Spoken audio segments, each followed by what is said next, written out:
بعض زنانه دا اعتراض کوي چې آیا خاوند ته ځان ښایسته کول څنګه دي؟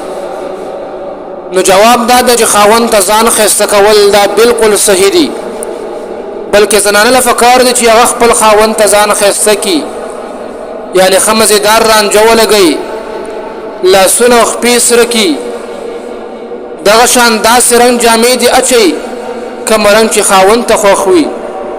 کور کې دننه چې خاوند کم قسم جامې خوښوي نو پکار ده چې زنانه د خپل خاوند د رای خیال وساتي، دغه شان ښایسته او مزیداره خوشبویي استعمال کی، لیکن خبردار دا خوشبویي استعمالول دا به په کور کې دننه وي، ځکه د کور نه بهر خوشبویي استعمالول دا حرام دي.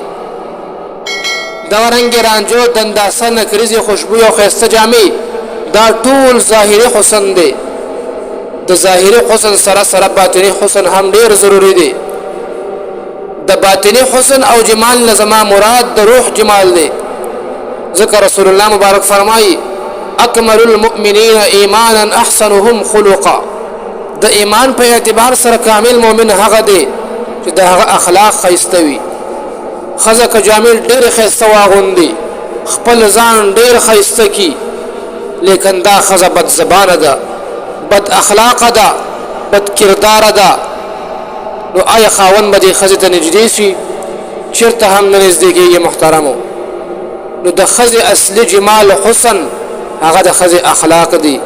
الله جل شانه دې په هره ښځه کې د نبي علیه الصلاة والسلام اخلاق پیدا کړي، او الله جل شانه دې زموږ په ښځو باندې د حیا او د عزت څادر راواچوي. وما علینا الا البلاغ.